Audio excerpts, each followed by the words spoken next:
Hello friends, welcome to Indian study पर आपका स्वागत है। दोस्तों, जैसा कि आप सभी लोग जानते हैं कि डेली शाम 4 बजे आप लोगों के लिए मैं एक क्लास लेकर के आता हूं, जो कि आपके आने वाले exams UP jail warder, UP BEd entrance exams, UP लेखपाल और यूपी एसआई, इन सभी एग्जाम्स के लिए इम्पोर्टेंट है। तो आज जीके के इसमें 40 क्वेश्चंस को कवर किया जाएगा, जो कि आपके एग्जाम्स के लिए बहुत ही ज़्यादा इंपॉर्टेंट होंगे। तो वीडियो को एंड तक ज़रूर देखिएगा। पहला क्वेश्चन दोस्तों आपके सामने कि उगते हुए सूरज का देश किसे कहा जाता है। इंपॉर्टेंट क्वेश्चन है बहुत ही ज़्यादा, तो जल्दी से बता दो कि उगते हुए सूरज का देश किसे कहा जाता है। तो आप सभी लोग जानते हैं कि उगते हुए सूरज का देश किसको कहते हैं हम। तो उगते हुए सूरज का देश कहते हैं हम जापान को। जी हाँ दोस्तों, जापान को हम उगते हुए सूरज का देश कहते हैं, जबकि डूबते हुए सूरज का देश कहते हैं ब्रिटेन को। और मध्यरात्रि में उगते हुए सूरज का देश कहते हैं नॉर्वे को। तो ये तीन क्वेश्चंस आपके मोस्टली इंपॉर्टेंट बनते हैं, जो कि आपके एग्जाम्स में पूछे जाते हैं। तो तीनों ही क्वेश्चंस आपको पता होना चाहिए। मध्यरात्रि के सूरज का देश होता है नॉर्वे। ठीक है। नेक्स्ट क्वेश्चन से आपका कि किस बार संविधान संशोधन के द्वारा मताधिकार की आयु को 21 से घटाकर 18 वर्ष कर दिया गया। ये इंपॉर्टेंट क्वेश्चंस और लगभग कई एग्जाम में ये पूछा जा चुका है। तो 61वें संविधान संशोधन 1989, कभी कभी एग्जामिनर आपसे यही पूछ लेता है कि 61वें संविधान संशोधन कब हुआ था। तो ये 1989 को हुआ था। तो 61वें संविधान संशोधन के द्वारा जो मतदान यानी कि वोट डालने की जो एज है वो 21 से घटाकर 18 वर्ष कर दी गई थी। नेक्स्ट क्वेश्चन कि विश्व शिक्षक दिवस कब मनाया जाता है। इंपॉर्टेंट क्वेश्चन है।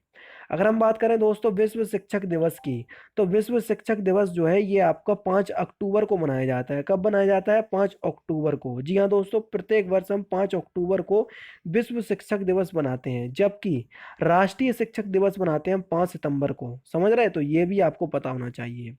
किसके द्वारा खालसा पंथ की स्थापना की गई थी। इंपॉर्टेंट क्वेश्चन, जल्दी बता दीजिए। तो किसके द्वारा खालसा पंथ की स्थापना की गई थी? सही आंसर है गुरु गोविंद सिंह। जी हाँ दोस्तों, गुरु गोविंद सिंह के द्वारा खालसा पंथ की स्थापना की गई थी। दूसरा ऑप्शन बिल्कुल करेक्ट है।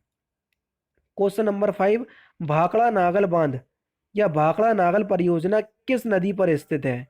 तो भाखड़ा नागल परियोजना जो है ना, ये सतलज नदी पर स्थित है। कहाँ पर दोस्तों? सतलज नदी पर। यानी कि इस क्वेश्चन का दूसरा ऑप्शन आपका बिल्कुल करेक्ट है। सूर्य ग्रहण कब होता है? जल्दी बता दीजिए। तो देखो, सूर्य ग्रहण और चंद्र ग्रहण दोनों ही इंपॉर्टेंट है। देखो, जब चंद्रमा बीच में आ जाए पृथ्वी और सूर्य के, तो सूर्य ग्रहण होता है, और जब आपका पृथ्वी बीच में आ जाए तो आपका चंद्र ग्रहण होता है। तो ये दोनों कंडीशन आपको याद रखने हैं, तो आपको दोनों ही क्वेश्चंस आपको याद हो जाएंगे। ठीक है। तो आपका चौथा ऑप्शन करेक्ट हो जाएगा। चंद्रमा जो है सूर्य और पृथ्वी के बीच में आ जाता है, तब आपका सूर्य ग्रहण होता है। ठीक है। नेक्स्ट क्वेश्चन है आपका कि एनसीटीआई क्या है। एनसीटीआई क्या है? तो यानी कि आप लोगों से फुल फॉर्म पूछा है मोस्टली देखा जाए तो। एनसीटीआई जो है ये national council for teacher education. यानी कि इस क्वेश्चन का पहला ऑप्शन आपका बिल्कुल करेक्ट है। नेक्स्ट क्वेश्चन, जैनवाद के अनुसार कितने तीर्थ करते हैं? जल्दी बता दीजिए। जैनवाद के अनुसार कितने तीर्थ करते हैं? तो सही आंसर है आपका 24 तीर्थकर। कितने दोस्तों? 24 तीर्थकर हैं। नेक्स्ट क्वेश्चन, चूना पत्थर परिष्कृतीकरण के बाद परिवर्तित होता है। जल्दी बता दीजिए। चूना पत्थर जो है वो परिष्कृतीकरण के बाद क्या बनता है? तो आपका सही आंसर हो जाएगा मार्बल। क्या बनता है दोस्तों? मार्बल। पहला ऑप्शन करेक्ट है। नेक्स्ट क्वेश्चन, एक बैंक शेड्यूल बैंक कहलाता है यदि। तो एक बैंक शेड्यूल बैंक कब कहलाएगा? जब आरबीआई एक्ट 1934 की द्वितीय अनुसूची में शामिल है। नेक्स्ट क्वेश्चन कि भारत का राष्ट्रपति राज्यसभा के लिए कितने सदस्य मनोनीत करता है। Important questions. तो कितने सदस्य मनोनीत करता है राज्यसभा के लिए? 12, और जबकि लोकसभा के लिए 2 सदस्य मनोनीत करता है। नेक्स्ट क्वेश्चंस, किस क्षेत्र में बुकर पुरस्कार दिया जाता है? Important questions. तो किस क्षेत्र में बुकर पुरस्कार दिया जाता है? तो कथा साहित्य के क्षेत्र में बुकर पुरस्कार दिया जाता है। यानी कि इस क्वेश्चन का पहला ऑप्शन आपका बिल्कुल करेक्ट है। नेक्स्ट क्वेश्चन, चौथा खंबा किसको संदर्भित है? तो चौथा खंबा जो है या फोर्थ पिलर प्रेस को कहा जाता है। किसको कहा जाता है? प्रेस को। नेक्स्ट क्वेश्चंस, भारतीय नेपोलियन किसे कहा जाता है या भारत का नेपोलियन किसे कहते हैं? तो आप सभी को पता होगा समुद्रगुप्त को हम भारत का नेपोलियन कहते हैं। यानी कि इस क्वेश्चंस का तीसरा ऑप्शन आपका बिल्कुल करेक्ट होगा। शोभना गुरुटू प्रवर्तक है किसके? तो शोभना गुरटू जो है ये किसके प्रवर्तक है? ठुमरी, किसके दोस्तों? ठुमरी के। चौथा ऑप्शन आपका बिल्कुल करेक्ट है। सौरमंडल के किन ग्रहों को निरक्रस्ट या निकृष्ट ग्रह के रूप में जाना जाता है? जल्दी बता दीजिए, सौरमंडल के किन ग्रहों को निकृष्ट ग्रहों के रूप में जाना जाता है? तो आपका सही आंसर हो जाएगा बुध और शुक्र। समझ रहे हैं? यानी कि इन इस क्वेश्चन का दूसरा ऑप्शन आपका बिल्कुल करेक्ट होगा। रेटिनॉल सामान्य नाम है किस विटामिन का? तो आप सभी लोग जानते हैं कि विटामिन ए का रासायनिक नाम होता है रेटिनॉल, बी का थायमिन, सी का होता है एस्कॉर्बिक एसिड और डी का होता है कैल्सीफेरॉल। तो ये रासायनिक नाम भी आपको पता होना चाहिए सभी विटामिन के। नेक्स्ट क्वेश्चन, पाक जल डमरू अलग करता है किन दो देशों को? इंपॉर्टेंट क्वेश्चंस और बहुत ज़्यादा सिंपल क्वेश्चंस। पाक जल डमरू जो है ये भारत और श्रीलंका के मध्य स्थित है, यानी कि इस क्वेश्चंस का चौथा ऑप्शन आपका बिल्कुल करेक्ट है। नेक्स्ट क्वेश्चन, संविधान के किस अनुच्छेद में निर्वाचन आयोग के विशेषाधिकार निहित हैं? Important questions. तो संविधान का अनुच्छेद 324 निर्वाचन आयोग के विशेषाधिकार के लिए इंपॉर्टेंट है। नेक्स्ट क्वेश्चन, पोंगल त्योहार किस राज्य में मनाया जाता है? तो पोंगल त्योहार जो है ये तमिलनाडु में मनाया जाता है, जबकि एक और त्योहार है ओणम, तो ये मनाया जाता है आपका केरल में। पश्चिम बंगाल का होता है दुर्गा पूजा, ठीक है। असम का होता है बिहू। तो ये सारे राष्ट्रीय त्योहार हैं या राजकीय त्योहार हैं जो अलग अलग राज्यों में मनाए जाते हैं। नेक्स्ट क्वेश्चन, 2014 में भारत का कौन सा राज्य 29वां राज्य बना? Important questions. तो आप सभी लोग जानते हैं कि 2014 में भारत का 29वां राज्य कौन सा बना था? तेलंगाना, यानी कि पहला ऑप्शन करेक्ट है।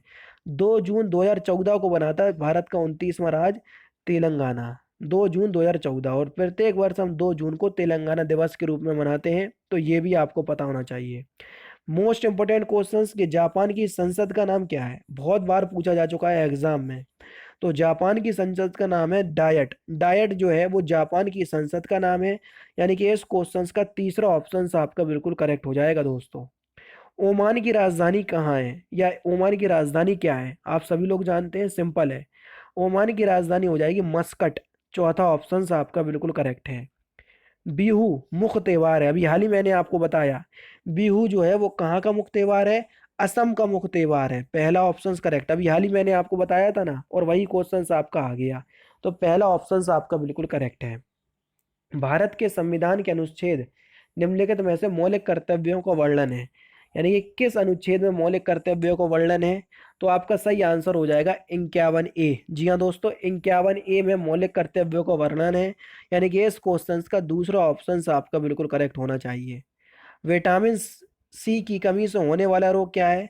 तो विटामिन सी की कमी से होने वाला रोग है स्कर्वी। जी हाँ दोस्तों, विटामिन सी की कमी से होता है स्कर्वी, बी की कमी से होता है आपका बेरी बेरी रोग, और विटामिन डी की कमी से होता है आपका ऑस्टियोमेलेसिया, ठीक है। और जो पेलाग्रा है ना, विटामिन B3 की कमी से होता है, ये समझ रहे हैं? तो ये सारे क्वेश्चंस आपको पता होना चाहिए। सतत विकास लक्ष्यों को प्राप्त करने हेतु संयुक्त राष्ट्र द्वारा कौन सी अवधि निर्धारित की गई? तो आपका सही आंसर हो जाएगा 2016 से 2030, यानी कि इस क्वेश्चन का दूसरा ऑप्शन आपका बिल्कुल करेक्ट है। कैलाश सत्यार्थी संबंधित हैं। कैलाश सत्यार्थी को नोबेल पुरस्कार भी मिल चुका है, इसलिए इनका नाम इंपॉर्टेंट है। सही आंसर हो जाएगा आपका बचपन बचाओ आंदोलन से, यानी कि इस क्वेश्चन का दूसरा ऑप्शन आपका बिल्कुल करेक्ट है। किसने सन 2016 में भारत का अंतिम पृथक रेल बजट पेश किया? जल्दी बता दीजिए, किसने? तो सही आंसर हो जाएगा सुरेश प्रभु ने। किसने दोस्तों? सुरेश प्रभु ने। नेक्स्ट क्वेश्चंस की तरफ चलते हैं। नेक्स्ट क्वेश्चंस के भारत का राष्ट्रपति बनने से पूर्व श्री रामनाथ कोविंद कहाँ के राज्यपाल थे? ये बहुत इंपॉर्टेंट क्वेश्चंस हैं। तो भारत के राष्ट्रपति बनने से पहले श्री रामनाथ कोविंद जो है ये बिहार के राज्यपाल थे। कहाँ के थे दोस्तों? बिहार के, यानी कि इस क्वेश्चंस का पहला ऑप्शन बिल्कुल करेक्ट है। और हमारे जो राष्ट्रपति है ना, ये कानपुर देहात से संबंधित हैं, कानपुर देहात के रहने वाले हैं। फ्रांसीसी क्रांति का सही नारा क्या था? ये बहुत इंपॉर्टेंट क्वेश्चन है, क्योंकि कई एग्जाम में पूछा जा चुका है। तो फ्रांसीसी क्रांति का सही नारा था स्वतंत्रता, समानता और भ्रातृत्व, यानी कि भाईचारा। यानी कि इस क्वेश्चन का तीसरा ऑप्शन आपका बिल्कुल करेक्ट हो जाएगा। कौन सा? तीसरा ऑप्शन।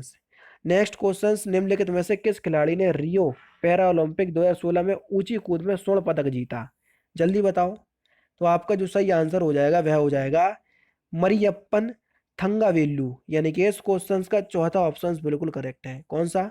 चौथा ऑप्शन। नेक्स्ट क्वेश्चन, न्यायमूर्ति दलवीर भंडारी चर्चा में रहे क्योंकि वह जो है इंटरनेशनल कोर्ट ऑफ जस्टिस के लिए पुनर्निर्वाचित हुए, यानी कि इस क्वेश्चन का चौथा ऑप्शन आपका बिल्कुल करेक्ट है।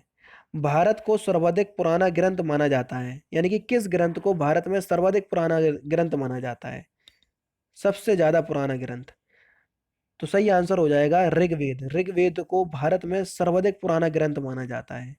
किसी प्राणी की ज्ञानेंद्रियां उसे सहायता प्रदान करती हैं। तो ज्ञानेंद्रियां जो होती हैं किसी भी प्राणी को उद्दीपक के प्रति अनुक्रिया करने में सहायता प्रदान करती हैं। चौथा ऑप्शन आपका बिल्कुल करेक्ट है। फिल इन द ब्लैंक्स को भारत में हरित क्रांति का जनक माना जाता है। किसको भारत में हरित क्रांति का जनक माना जाता है? तो आपका सही आंसर हो जाएगा एम एस स्वामीनाथन को, यानी कि इस क्वेश्चन का तीसरा ऑप्शन आपका बिल्कुल करेक्ट है। नेक्स्ट क्वेश्चंस और इम्पोर्टेंट क्वेश्चंस के जस्टिन ट्रूडो जिन्होंने फरवरी 2018 में भारत भारत की यात्रा की, ये प्रधानमंत्री है कहाँ के? तो जस्टिन ट्रूडो जो है ये कनाडा के प्रधानमंत्री है जिन्होंने फरवरी 2018 में भारत की यात्रा की थी, यानी कि पहला ऑप्शन बिल्कुल करेक्ट है। निम्नलिखित में से कौन सा नाटक विलियम शेक्सपियर द्वारा नहीं लिखा गया? Important questions. कौन सा नाटक जो है विलियम शेक्सपियर के द्वारा नहीं लिखा गया? तो सही आंसर हो जाएगा आपका आर्म्स्ड एंड द मैन, यानी कि इस क्वेश्चन का तीसरा ऑप्शन आपका बिल्कुल करेक्ट है।